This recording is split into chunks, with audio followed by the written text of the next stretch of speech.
설매머드를 잘 복원해서 북극에 풀어놓으면 뭐가 좋을까요? 나 사실 잘 모르겠어. 아니 그러니까 인사할 시간도 많습니다. 여러분의 시간을 낭비해드릴 느리지만 쿨한 과학. 랩미팅입니다. 반갑습니다, 교수님들. 안녕하세요. 반갑습니다. 오늘 진짜 재밌는 거거든요. 귀여운 거. 네. 귀여운 거. 여러 가지 얘기를 할 거지만 결론은 귀여운 거. 이 동물의 이름을 혹시 큰 뿔염소. 큰뿔염소 비슷합니다. 약간 사냥 이런 느낌으로 생겼죠? 네. 정확히 이제 아이벡스라는 이제 동물이 있는데 네. 이게 아이벡스의 아종들이 몇 개가 있어요. 종보다도 하위 개념으로 이제 분류가 되어 있는데 사는 지역에 따라서 묘하게 차이가 있는 거죠. 방금 보여드린 거는 피레네 아이벡스입니다. 피레네 아이벡스. 네, 얘는 피레네 산맥에 사는 걸로 알려져 있는 아이벡스인데 지금은 멸종이 됐어요. 아예? 네, 한 마리도 없어요? 한 마리도 없어요. 근데 네. 저 정도 컬러풀한 사진이 있었으면 최근까지는 있었다는 그럼요. 거네요? 최근까지 있었죠. 2000년도에 멸종이 됐습니다. 2000년도에 멸종이 네, 됐어요? 꽤 최근까지 같이 지냈죠. 이 녀석의 특징이 있어요. 뭐 다른 아이벡스들도 비슷하긴 한데 주로 고지대의 산에 살죠. 그러다 보니까 장점은 천적으로부터 좀 스스로를 방어할 수 있고 저 무리가 좀 행복하게 살 수 있다는 장점이 있는데 단점은 인간은 저기까지 올라갈 수 있어요. 그러니까 소위 말하는 야생에서의 천적은 저기까지 올라가서 쟤네를 잡아먹거나 괴롭히지 못하기 때문에 생존 범위를 저기까지 잡은 거였는데 이 인간이라는 종은 못 오는 데가 없는 거예요. 그럼요. 달에도 가는데. 네. 그러니까 아이벡스들이 이제 사냥의 대상이 된 거죠. 쟤네 왜 죽이는 거지 도대체? 왜냐하면 처음 사진에서 보셨지만 뿔이 굉장히 멋있죠. 저 크고 멋진 뿔, 그리고 진짜? 저 보통 뿔 달린 머리 이렇게 걸어놓고 사냥의 트로피처럼 걸어놓는 용으로 이제 많이 사냥을 당했던 거죠. 결국은 2000년도에 멸종을 하게 돼요. 그럴 수밖에 없죠. 너무 안타깝죠. 네. 그리고 지금은 어떻게 볼 수 있냐면 이런 모습으로밖에 볼 수가 없는 박제되어 상황에 있는. 있습니다. 네, 최후의 개체라고 알려져 있는 그 친구인데 이름은 셀리아라고 붙였더라고요. 사람들이 마지막 암컷으로 박제가 되어서 보존이 되어 있습니다. 네. 근데 좀 신기한 건 보통 검색을 하면 자료가 나오잖아요. 몇 년도에 멸종 보고가 되었는지가 같이 나오거든요. 근데 이 친구는 밑에 보시면 연도가 하나가 아니라 두 개가 있어요. 그러네요. 2000년도가 있고 2003년도가 있어요. 네. 뭘까요? 역사상 흔치 않은 두 번 멸종당한 종입니다. 두 번 멸종을 당했다고요? 예. 일단 2000년도에 멸종을 당했고 마지막으로 발견되었던 그 녀석은 지금 박제된 상태로 보존이 되어 있죠. 네. 근데 이제 과학자들이 무슨 생각을 했냐면 결국 인간에 의해서 멸종된 셈이고 잘 복원을 하면 좋겠다라는 생각이 들잖아요. 몸에 남아있는 DNA 정보를 잘 가지고 복원을 한번 해보자 네. 연구를 한 거죠. 복제동물 만드는 방식으로 기존의 유사한 종의 체세포에 있는 염색체를 꺼내고 유사한 종의 난자를 이용해서 태어나게 한 거예요. 네. 쉽게 말해서. 그러니까 복원을 해보려고 했던 셈이죠. 그 실제로 개체가 태어났어요. 네. 그게 2003년입니다. 성공한 거죠. 근데 태어나자마자 호흡에 관해서 문제가 있어서 7분 이내에 사망을 다시 했다고 합니다. 2003년에 복원을 시도를 해서 네. 태어나기는 했는데 결국 7분 만에 사망했다. 네. 그래서 역사상 슬프네요. 유일한 두 번 멸종한 종으로 이제 기록이 되어 있습니다.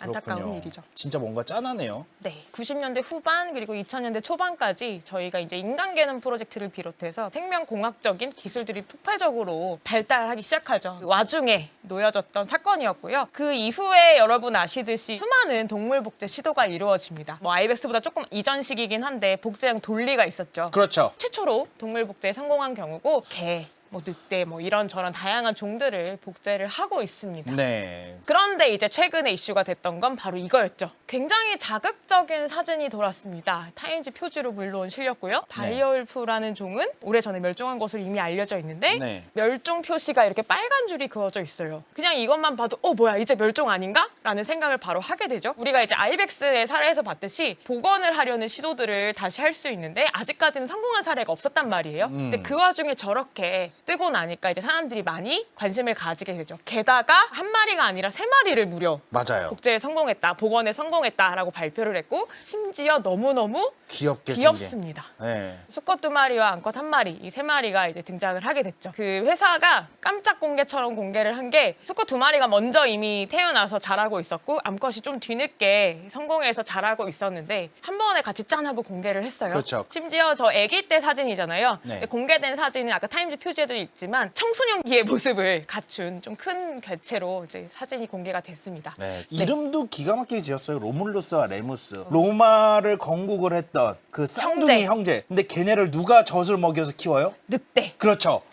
그 늑대가 키워서 사람한테 붙였던 이름을 다시 한번 늑대에다 붙이는 그런 이름. 맞습니다. 기가 막히게 지었어요. 굉장한 홍보 효과가 일어났죠. 할리 씨 같은 경우에는 왕자의 게임인가요? 용엄마로 유명하신 그분의 이름을 땄습니다. 이것만 해도 사람들에게 너무 많은 상상력을 제공하죠. 언론들에게는 굉장히 자극적인 제목들로 보도가 되게 되죠. 멸종의 아까 빨간 줄 그어진 것뿐만 아니라 부활했다. 다이어울프가 돌아왔다. 다이어울프가 만년, 만년, 네. 12,000년 그 사이에 멸종이 됐으니까 본 적이 없어요. 본 기록도 없고. 그렇잖아요. 그쵸. 근데 왜냐면 특히 미국 캘리포니아 이쪽에 다이어울프의 사체들이 그렇게 많이 발견이 된대요. 그렇죠. 화석들이. 네. 그래서 정말 뭐 어쩌다 한 마리 이런 수준이 아니라 때로 발견이 되고 이렇게 되다 보니까 이게 미국 사람들에게는 너무 먼 것도 아니고 가까운 것도 아닌 적당한 거리에서 나의 이야기거리를 만들어줄 수 있는 흥미로운 소재가 되는 거죠. 맞아요, 맞아요. 그러니까 그 소설에도 늑대일 수도 있는데 굳이 다이어울프잖아요. 또 사냥 습관을 보면 육식동물인데 늑대와는 다르게 어떤 습성이 있냐면 자기보다 작은 동물을 공략해서 사냥을 하지 않고 무리지어서 큰 동물을 주로 타겟팅하는 습성이 있었대요. 그러니까 이 사체가 발견됐다라고 하면 외롭게 홀로 발견되는 수보다는 동시에 사망을 했을 확률이 또 높아서 다른 종에 비해서는 그래서 여러 개체가 같이 발견이 된다고 해요. 그러니까 연구하기도 너무 좋은 편이긴 했죠. 그렇죠. 이렇게까지만 해도 우리는 굉장히 되게 많은 이야기거리가 나오겠네 했는데 역시나 사람들이 그런 걸 만들어내기 시작합니다. 이 두 장의 사진은 이 녀석들을 만든 회사에서 직접 배포한 사진들입니다. 네. 왼쪽에 로물루스와 레무스가 자고 있는데 그 자고 있는 장소를 보면 왕자의 게임의 굉장히 상징적인 자리죠. 거기에 두 마리가 곤히 자고 있는 모습이고요. 오른쪽 사진에 저 흐뭇하게 웃고 계시는 분이 바로 조지 R.R. 마틴. 바로 왕자의 게임의 시나리오 작가이자 대표격인 분이시죠. 왕자의 게임의 등장인물들이 다이얼프를 이렇게 안고 있는 장면들이 많이 나왔나 봐요. 네. 그거를 그대로 재현해서 찍은 사진입니다. 네. 여기까지 나오면 이제 궁금하죠. 도대체 어떤 회사이길래 이런 연구들을 하는지.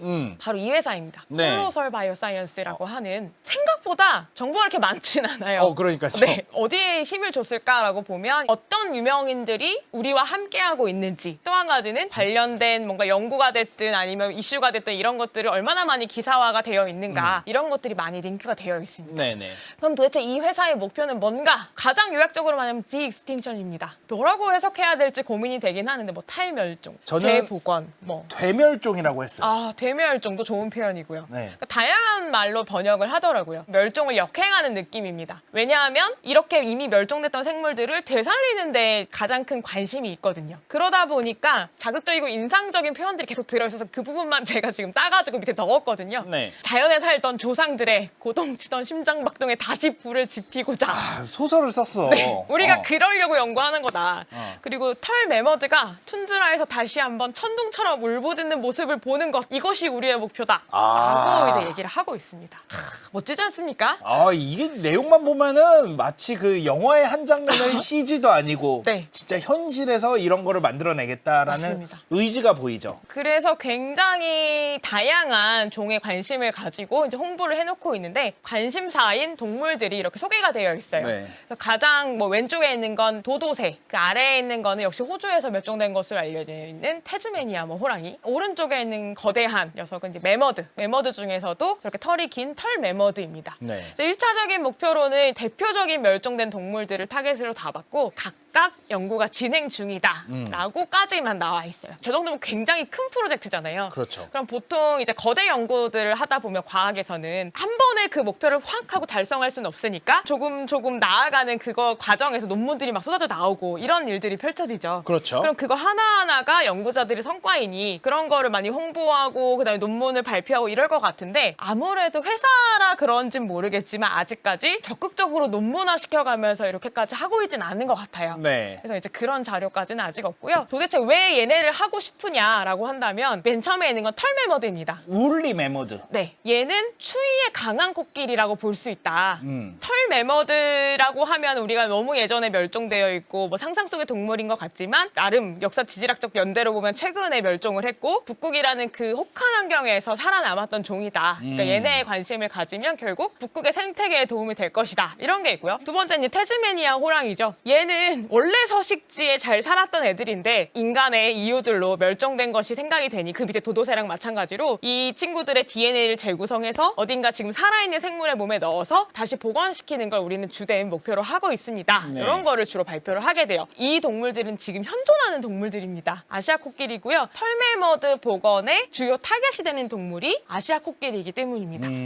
가운데 있는 친구는 놀랍게도 이제 비둘기인데요. 아, 비둘기예요? 네, 굉장히 화려하고 예쁘게 생겼죠. 얘도 유전적으로 봤을 때 도도새랑 굉장히 유사한 부분이 많기 때문에 도도새의 복원에 활용한다고 하고요. 네. 네, 마지막에 있는 애는 회색 늑대입니다. 다이어울프 복원에 활용을 하기 위한 현존 동물이죠. 현재 존재하는 동물들을 이용해서 복원하려는 프로젝트를 진행 중입니다. 그러면 이 회사를 운영하고 있는 주체, 설립자가 도대체 누구길래 이런 생각을 하게 되었냐? 뭐 하는 사람들이냐? 이 두 명이 이제 공동 약간 설립자입니다. 어떤 느낌이 드냐면은 주라기 공원 할 때 그 느낌 나요. 그 박사하고 딱 그 연구자 느낌이. 탐험가, 그렇죠. 탐험가 느낌 나죠. 저 사진도 사실은 놀랍게도 공식 그 회사 홈페이지에 올라와 있는 사진이거든요. 보통 CEO를 소개하는 사진이 이런 식인 거는 저는 좀 놀랍긴 해요. 그래서 오른쪽에 계신 분, 조지 처치라는 분인데 저분은 사실 굉장히 유명한 유전학자이십니다. 네. 인간개념 프로젝트에도 참가하셨고 그 이후에 NGS라는 이제 시퀀싱에 굉장히 혁신을 불러온 분자생물학적 기법이 있거든요. 이제 그것을 개발하는 데 또 참여하신 분이기도 하고요. 그러니까 유전학적 업적이 워낙 많으신 분입니다. 근데 왼쪽에 계신 벤램이란 분은 사실은 생물을 전공하신 분은 아니고 이제 사업가적 마인드가 뛰어나신 분이다. 그런 라고 사람이 해서 언제든지 항상 껴있죠. 아, 맞습니다. 그래서 두 분의 어떤 니즈가 맞았다. 그리고 사실 아까 조지 처치 박사님이 이제 매머드에 관심이 많아서 매머드 복원에 관련해서 목소리도 많이 내고 관련된 연구들도 사실 많이 발표를 해왔던 분이셨어요. 이 네. 회사를 설립하기 전에도. 그거를 계속 보고 있던 저 벤 램이라는 분이 이런 사업을 한번 같이 해보면 어떨까요? 라고 제안을 해서 두 분이 같이 설립을 하게 된 것 같습니다. 네. 유전의 과학 그리고 발견의 사업 이런 식으로 이렇게 크게 아예 양쪽 분야에 대해서 우리가 협업을 잘 하고 있다라는 것을 공개적으로 선포를 하고 있더라고요. 네. 많은 사람들이 우리와 함께하고 있음을 굉장히 강조하고 있는데요. 네. 분야별로 나눠서 뭐 과학 고문, 뭐 기술 자문, 그다음에 뭐 사업 자문, 마케팅 자문, 뭐 영역이 되게 많은데 그 중에서 대표적인 분들만 했는데도 너무 많아서 한 명 한 명 캡처를 하고 있다가 내가 지금 시간도 없는데 뭐 하는 짓인가라는 생각을 잠시 했다. 리차드 게리어스는 안 끼는 데가 없네요. 역시 아실 줄 알았어요. 저는 몇 번 만나봤어요. 저분 마술도 하시고요. 저는 마술할 때 만났던 분이거든요. 리차드 게리엇을. 아, 정말요? 근데 저분이 울티마라는 게임을 옛날에 만드셔서 억만장자가 돼가지고 우주까지 다녀오신 분이에요. 저분이 아바타라는 용어를 처음으로 만든 사람이래요. 그리고 MMORPG라는 장르를 맞아요. 처음으로 만든 사람이라고 하고요. 네, 맞아요. 그게 너무 신기한 거예요. 그리고 무슨 탐험가 협회의 회장을 맡고 계십니다. 그리고 네. 말을 진짜 잘하세요. 오. 사람이 약간 얘기를 하다 보면 매력적이게 다 챙겨줘요. 막 샴페인도 막 없으면 막 따라주고 막 이러면서 친절하고. 하나하나 세심하게 막. 저분이 지금 생물 전공은 아니신 아니에요, 거잖아요. 아니에요, 사실 유전 아니에요. 전공도 아니시고 이 페이지 안에 정작 생물학 전공하신 분은 거의 안 계세요. 맞아요. 지금 맨 위 왼쪽에 계신 분은 노벨상 수상자로 표시가 되어 있는데 저분이 2022년에 노벨 화학상 받으신 박사님이시고요. 네. 그 아래 분은 이제 재생의학이라고 요즘에 이제 뜨고 있는 의학의 한 분야가 있는데 이제 거기에 박사님이십니다. 중간에 위에 있는 분은 이제 해양생물 연구하시는 박사님이시고 그 아래도 마케팅 관련된 부분, 뭐 사업적인 마인드 관련된 부분, 뭐 이런 분들이 많으세요. 또 과학윤리 분야나 아니면 이제 뭐 보건 연구를 하다 보면 결국 이거를 자연에 풀어줘야 하는데 그러려면 원주민과의 소통도 필요하기 때문에 원주민위원회 이런 것도 있고요. 그다음에 청소년들에게 이걸 잘 알리기 위한 뭐 그런 이제 위원회도 있고요. 가운데 위에 보면은 우리의 햄식이 형도 중요한 자문의 대표로 참여를 하고 있습니다. 아스가르드 스포는 뭐야? 당위성이 있어요. 설명을 보면. 지금 크리스 햄스워스 같은 경우에는 호주 출신의 배우시잖아요. 맞아요. 멸종된 동물들 중에서도 사실 도도새나 태스메니아 호랑이 이런 친구들은 호주에서 멸종된 종들이 많단 말이에요. 그러니까 이제 호주에 관심이 많고 생물 복원이나 종 보전, 뭐 생태계 보존에 관심 많은 배우들, 그다음에 아티스트들을 수많은 또 자문위원으로 섭외를 했더라고요. 맞아요. 제가 보여드린 인원은 굉장히 조금만 보여드린 거고요. 전체는 너무 많습니다. 맞아요. 그 많은 분들이 다 자문위원으로 포진을 하고 계세요. 그래서 굉장히 홈페이지가 화려하고 맞아요. 약간 미디어 아트 작품을 보는 느낌이라서 보다 보면 훅 빠져들어가는데 근데 한참 보고 나면 큰 내용은 없고 이제 우리가 얼마나 대단한 사람들과 함께 하고 있고 우리는 뭐 자연을 소중하게 생각해 우리는 생물이 다 같이 옛날로 돌아가서 함께 행복하게 살았으면 좋겠어 이제 이런 느낌으로 구성되어 있습니다. 네네. 이 회사에 장기적인 목표가 나와 있길래 한 번 더 가져와 봤습니다. 네. 1단계로 우리가 현재 있는 위치죠. 복원에 관한 연구에 이제 일단 매진을 하고 그게 성공하고 나면 그 다음 단계로 뭐 웨트웨어라고 해서 뭐 신경계 관련된 좀 더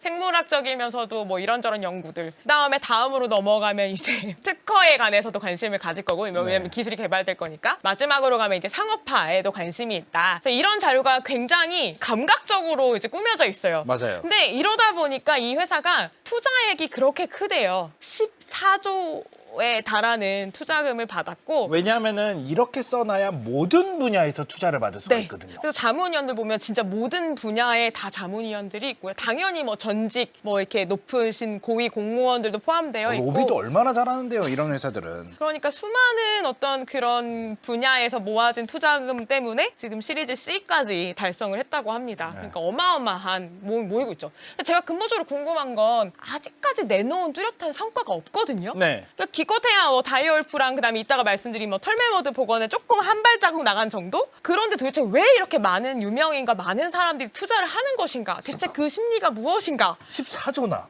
그게 진짜 너무 신기한 거예요. 아니 이게 뭐라도 있어야지. 페리스 힐튼이나 이런 정말 유명한 사람들도 다 여기 투자를 했다고 하고 샘 알트먼도 심지어 자문위원으로 포함이 되어 있을 정도로 손이 뻗치지 않은 분야가 없었습니다. 그러니까요. 아무튼 뭐 그런 식으로 구성이 되어 있었습니다. 네. 그럼 이제 시작을 해보죠. 도대체 지금까지 그럼 뭘 한 건가? 일단은 올해 초에 나왔던 연구가 하나 있었습니다. 바로 털메머드에 관한 연구였는데요. 털메머드는 사실 그 다양한 메머드들 중에서는 몸크기가 좀 작은 편이라고 하고요. 하지만 몸에 저런 긴 털들이 나 있기 때문에 네. 다른 종들에 비해서 더 혹한데도 끝까지 그래도 잘 버텼다. 이제 이런 식으로 평가를 받고 있습니다. 왜 그럼 털메머드를 복원하려고 하느냐? 다른 메머드도 있고 다른 동물들도 있고 이제 이런 거에 대해서 의문을 가질 수 있는데 네. 지금은 우리는 이제 툰드라 지역이라고 부르죠. 툰드라 지역을 살았었다. 근데 거기 살았을 때 그 나름의 걔네가 삶으로 인해서 형성됐던 생태계가 있었는데 그 당시 이제 대멸종 시기에 기후 변화도 일어나고 온도가 올라가면서 쟤네가 멸종을 하긴 했지만 걔네가 사라진 이후에 우리의 생태계를 생각해 보면 지금은 많이 황폐화되어 있지 않냐. 북극에 지금 생물이 살 수 없지 않냐. 쟤네가 살아있을 때만 해도 의외로 굉장히 그쪽에도 나름의 생태계가 잘 꾸려져 있었다. 그럼 그때의 상황으로 우리 생태계를 돌릴 수 있지 않을까. 이런 생각을 한 거예요. 털메머드를 잘 복원해서 북극에 풀어놓으면 뭐가 좋을까요? 나 사실 잘 모르겠어. 아니 그러니까 되게 말은 달콤하거든. 근데 가만히 생각해 보면 털메머드가 지금 북극에 살아. 북극곰도 살기 힘들어 죽겠는데 털메머드까지 와. 북극곰은 당황하지 않겠어요? 근데 거기서 이제 내세운 이유가 몇 가지가 있는데 그 중에 하나가 제가 읽다가 빵 터졌던 게 털메머드들이 북극을 돌아다니잖아요. 그러면 거기 이제 눈과 얼음을 이렇게 막 발로 밟으니까 그 무게에 눌리겠죠? 반사도가 줄어들어서. 무슨 말? 죄송합니다. 저기 예. 반사도가 줄어들어서. 반사도가 줄어들어서 신박한데? 기후위기에 도움이 될 거라고. 보셨죠? 네, 이런 논리를 가지고 있습니다. 근데 사실 그런 생각은 들어요. 그러니까 확실히 이제 이 회사가 궁극적으로 하고 싶고 주된 돈을 벌 수 있는 그것은 따로 있는데 그거를 달성하는 동안 사람들의 관심과 투자가 끊어지면 안 되기 때문에 뭔가를 내놔야 그쵸, 되잖아요. 이런 식으로 계속 자극적인 털메머드나 다이얼프 같은 거를 뭔가 사이드 프로젝트처럼 계속 이렇게 일부러 노출시키는 게 아닌가 이런 생각이 사실 들긴 하거든요. 그렇죠, 그렇죠. 뭐 농담처럼 뭐 발로 밟아서 뭐 반세를 낮춘다 이 얘기도 하긴 했고 진짜로 거기서 얘기한 건 맞아요. 근데 그거 말고도 몇 가지 더 이유가 있기는 합니다. 어쨌든 근데 저는 그걸 들었을 때 썩 뭔가 그래 복원하면 진짜 좋겠는데 라는 생각은 잘 안 들었거든요. 사실은 반대로 당장 생각해도 문제점들이 생각이 나잖아요. 네, 먹이 문제도 그럴 거고. 당장 뭐 먹고 살지? 그렇죠. 그리고 기존에 살고 있던 것들과의 그러면 관계는 어떻게 되는 건가? 물론 인간 때문에 멸종된 것들이 있다면은 그때 환경과 지금 환경이 뭐 크게 다르지 않으니까 어떤 의미는 있을 수 있을 것 맞아요. 같아. 예, 인간의 잘못으로 멸종이 됐으니까 인간의 도움으로 다시 한번 살려낸다. 근데 매머드나 이런 데는 아니잖아. 그렇죠. 인간은 아니긴 하죠. 어쨌든 그래서 뭔가를 하긴 했어요. 그래서 올해 초에 발표가 났습니다. 그때도 근데 처음에는 언론 기사가 털매머드 복원에 성공했다. 약간 이런 쪽으로 살짝 나오긴 했지만 이내 정신을 차리고 초점으로 돌아가긴 했어요. 맞아요. 털매머드도 마찬가지고 다이얼프 연구에도 마찬가지로 공통적으로 필요한 거는 걔네가 원래 어떤 유전체를 가지고 있었냐 이 정보를 알아야 되잖아요. 그렇죠. 근데 이제 털매머드도 고맙게도 사체가 이제 얼음, 영구 동동층 안에 gat혀 있던 것들이 녹아내리면서 발견이 되고 그대로 잘 보존된 사체를 얻을 수 있다고 합니다. 그러니까 유전체를 고스란히 잘 얻어낼 수가 있는 거죠. 고생물의 유전체를 뽑아내는 데 있어서 우리가 항상 기억해야 할 분은 바로 이분입니다. 스반테 페보. 아, 기억하시는군요. 그럼요. 아, 너무 훌륭하신 분이죠. 노벨 생리의학상을 타신 22년 아닌가? 네. 22년에 네네. 노벨 생리의학상을 타신 스반테 페보 박사님이신데요. 네. 이분을 제가 좋아하는 이유 중에 하나는 굉장히 성실하고 집요하고 확실함을 추구하셨어요. 맞아요. 당장의 어떤 연구의 엄청난 성과 이걸 추구한 것이 아니라 내가 채취한 이 시료를 과연 믿을 수 있느냐, 이 시료가 정확히 네안데르탈인 혹은 뭐 데니소바인 이 시료가 맞느냐에 대해서 확인하는데 굉장히 오랜 과정을 거치셨거든요. 맞아요. 이 스반테 페보 박사님의 어린 시절이나 아니면 연구 초창기를 다룬 어떤 글들을 보면 되게 재미있는 표현들이 많이 나오는데 네. 그럼 이분은 이제 고인류를 연구하셨으니까 그러니까. 고인류의 시료를 얻기 위해서 이제 박물관을 주로 방문을 하셨대요. 보통 뼈죠. 네안데르탈인이나 아니면 이제 고인류의 뼈인데 뼈를 이제 바꿔서 처리를 하기 전에 보통 잘 보존하기 위해서 표면에 뭘 발라놓는 경우가 있대요. 네. 그럼 발라놓는 걸 가지고 시료를 채취하기는 좀 어렵죠. 그렇죠. 그러니까 이게 코팅을 했는지 안 했는지 확인을 해야 하는데 그거를 물어봤더니 그 학예사 분이 혀에다 대보시더라는 거예요. 왜냐면 혀에 대봐야 이거를 겉에 뭘 발라놨는지 안 발라놨는지 알 수 있다고. 오. 그 장면이 자기는 너무 충격적이었다라고 적고 있거든요. 네. 순수한 이 네안데르탈인의 나는 유전체를 얻고 싶은데 거기에 지금 내 눈앞에 저렇게 혀를 갖다 댔는데 그 이전에도 얼마나 많은 오염이 있었겠느냐. 아. 여기에 현생 인류의 5만 가지 DNA가 같이 오염이 되어 있겠구나라는 모습에 굉장히 정신이 아찔해졌었다. 이런 오. 말을 하거든요. 그 뒤로 수십 년 동안을 치료의 어떤 정밀한 처리를 위해서 굉장히 노력을 많이 하십니다. 그래서 이분이 정립하신 방법을 통해서 지금은 치료를 얻을 때 있어서 정확하게 얻기 위한 방법들이 많이 확립이 된 거죠. 네. 그래서 우리가 잊지 않아야 되고요. 그래서 다음 슬라이드 넘겨주시면 이쯤에서 우리가 생각해야 할 것이 있습니다. 그럼 콜로설이 하고 싶은 게 뭐냐? 정말 그 종을 복원하고 싶은 거냐? 아니다. 조지 처치 박사님 뭐라고 말하냐면 우리는 그 종 그 자체를 복원하는 데 관심이 있는 게 아니라 생태적 기능을 복원하는 데 관심이 있다라고 주장을 합니다. 즉 털 매머드 자체를 복원하는 데 우리가 관심이 있는 게 아니라 그 털 매머드가 살았을 때 걔네가 속해 있던 생태계에서 어떤 역할을 담당했을 텐데 그 역할을 복원하는 데 관심이 있다. 라고 이야기하는 거죠. 그래서 뭐라고 표현하냐면 그 복원한 대상이 되는 그 생물을 기능적 대리체라고 표현을 합니다. 아, 즉, functional proxies. 네, 바로 그것이 아니어도 돼. 똑같지 않아도 괜찮아. 어쨌든 우리가 관심 있는 건 걔네의 생태적 지위야 역할이야. 그 기능을 하는 애를 살렸으면 돼. 이걸 목표로 하는 거죠. 그러니까 사실은 이제 수많은 비난들 이거 털매모드 아니거나 이거 다이얼프 아니잖아는 비난에도 타격감이 없는 거죠. 왜냐면 원래 우리의 목표는 다이얼프 만드는 게 아니었어. 그냥 그 생태계에서 다이얼프 역할을 하던 애들을 우리는 다시 만들고 싶은 거야. 그러니까 너네가 잘못 알아들은 거지. 우리가 언제 다이얼프 만들고 싶다고 했어. 이제 이렇게 되는 거죠. 근데 발표는 다이얼프의 복원 이렇게 발표는 하고. 그렇죠.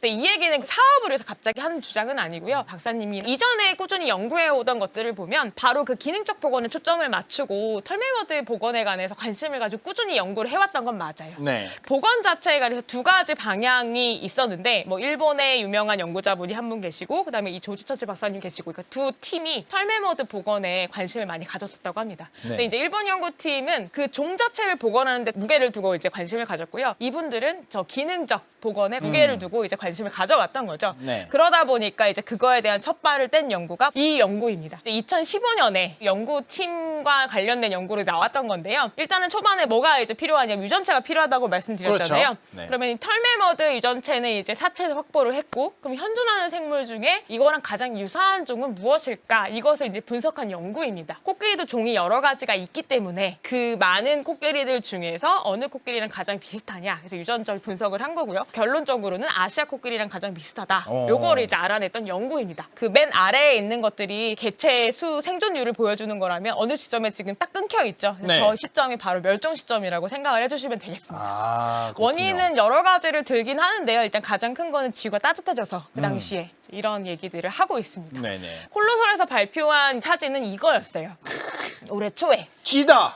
우리는 털메머드 쥐를 만들었어 라고 발표를 합니다. 근데 이 사진만 보면은 뭐야 그냥 쥐잖아 라고 생각하실 수 있죠. 빗질 안 된 쥐. 네, 그냥 자고 일어난 쥐다. 이제 오른쪽에 있는 게 저 실험에 사용한 그냥 일반 쥐고 왼쪽에 있는 게 이제 유전자 조작을 해서 만들어낸 쥐입니다. 직관적으로 보이는 특징들이 있죠. 장모예요, 장모. 장모입니다. 네. 털이 굉장히 길고요. 그다음에 또 한 가지 또 눈에 띄는 특징 중에 하나가 털의 색깔. 색깔입니다. 그리고 털이 직모가 아니고 곱슬곱슬한 약간 그렇게 보여요. 저 풍성해 보이는 느낌이 바로 이제 그것 때문에 나타나는 네. 거죠. 발표한 이 논문의 제목입니다. 그러니까 유전자 편집 기술을 사용했습니다. 네. 근데 편집 기술을 멀티플렉스로 사용했다. 수많은 유전자 편집 기술들이 지금 여러 가지가 있는데 그것들을 복합적으로 활용해서 우리가 가장 원하는 개체를 뽑아내는데 성공했다. 여러 가지 털 매버드의 표현형이 있을 텐데 그 표현형을 모두 갖추고 있는 쥐를 만들기 위해서 우리가 이렇게나 많은 시도를 했고 그 결과 우리는 결국 성공했다라는 것을 보여주는 논문이고요. 공개는 됐지만 뭐 이것도 그렇고 다이얼프 논문도 마찬가지고 이제 동료 평가를 거치지 않은 논문임을 항상 명시하고 있습니다. 이 털 매머드 사체입니다. 아기 털 매머드 사체가 영구 동통층에서 저런 식으로 많이 이제 온전하게 발견이 된대요.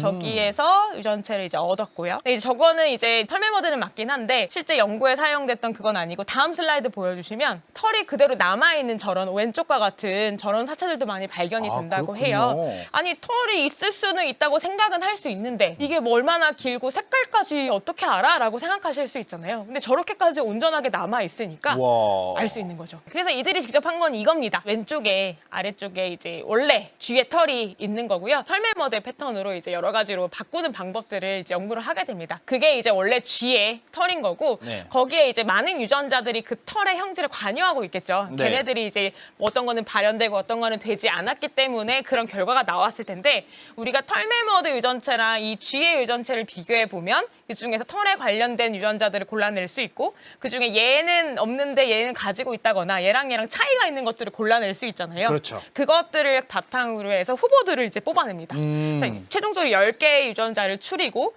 그 10개 중에서 7개 정도는 털의 어떤 형질에 관한 것들. 오. 길이, 뭐 색깔, 네네. 두께 이런 것들. 나머지는 털은 아니긴 한데 추위에 적응하고 살려면 필요한 것들이 있는 거죠. 뭐 예를 지방층이 두껍다든지. 맞아요. 얘네들이 이제 뭐 목덜미에 지방층, 갈색 지방층이 두껍다고 하고 물질 대사에 관여한 유전자들 중에 추운 환경에 사는 동물들에게 특히 발달된 것들이 있대요. 이제 그런 것들을 위주로 유전자를 나머지를 선별을 해서 10개를 추리고요. 네. 그걸 가지고 이제 편집을 이용해서 이제 조작을 해본 거죠. 오른쪽에 보면 결과가 나와 있는데 위에 있는 게 와일드 타입의 원래의 생쥐들이죠. 네. 그래서 이제 아래에 조작된 배아들을 키워서 얻은 생쥐들인데 보면 털에서 확실히 차이가 나는 것을 그러니까 확인할 수 있습니다. 원래는 저 색깔의 저런 모습을 가진 쥐를 이용을 해서 일명 개조죠. 맞습니다.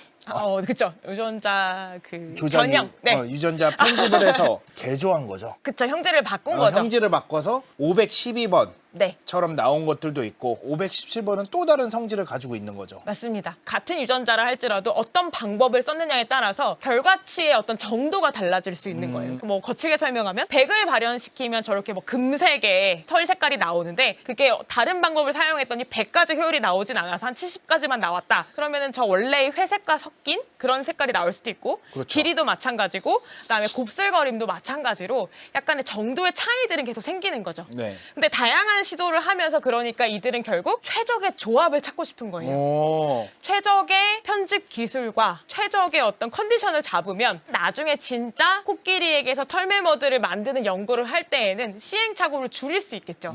이것도 마찬가지로 이제 털에 관한 연구인데요. 앞에서는 길이에 초점을 뒀다면 여기는 곱슬거림을 관여한 유전자입니다. 너무 곱슬거리게 해서 수염까지 그냥 네. 좀 안타까워 보이지만 귀엽기도 하고 아무튼 묘하긴 합니다. 이번에는 이제 색깔과 털과 관련된 유전자를 어떻게 편집했느냐에 따라서 달라진 결과들입니다. 와, 약간 고슴도치 같은 느낌도 나고. 그렇죠. 털이 이제 부송부송해지긴 했는데 색깔이 온전히 금색으로 변하진 못하고 끝부분만 변했다거나 일부만 변해서 지금 전체적인 모습으로 보면은 금색보다는 회색 정도의 색깔로 되어 있는 걸 알 수 있죠. 이런 식으로 이제 다양한 조합을 테스트해서 결국 가장 원했던 모습으로 이제 완성을 하게 되는데 이 친구들입니다. 오. 곱슬거리고 긴 털을 수북하게 풍성하게 가지고 있는 친구들이죠. 아, 요게 이제 여러 개를 조작해봤더니 요리로 치면 제일 맛있는 레시피를 찾았다. 정답. 그래서 제일 비슷한 털을 가진 쥐를 만들었다. 그렇죠. 어. 그래서 결국 처음에는 우리가 털메머드 복원에 성공했다라고 하지만 이제 복원까지는 아니고 털메머드 복원을 위한 첫 발을 내디뎠다라고 이제 보도를 하게 됩니다. 네. 이런 연구가 올해 연초에 있었어요. 3월 4일 날 나온 연구 결과네요, 이 쥐는. 그러니까 최종적으로 그때 발표는 했지만 사실은 이게 뭐 하루아침에 되는 연구들은 아니니까 중간 과정이잖아요. 네. 그러면은 이제 어느 시점에 낼 수도 있었을 텐데 모아다 낸 건 아닐까? 지금 수급 타이밍. 그렇죠. 수금 타이밍인 거죠. 근데 메머드 이렇게 털 쥐를 만들었으면은 오, 야 놀라운데 그러면서 들어올 것 같은데 잘 안 들어온 거야. 아, 쥐는 약했다. 아, 쥐는 약했다. 털메머드 뭐 이런 거 생각했는데 귀엽네?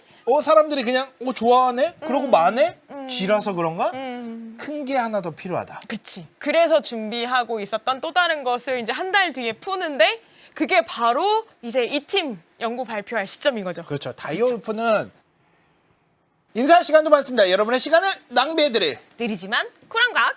랩미팅이었습니다. 감사합니다, 교수님들. 감사합니다.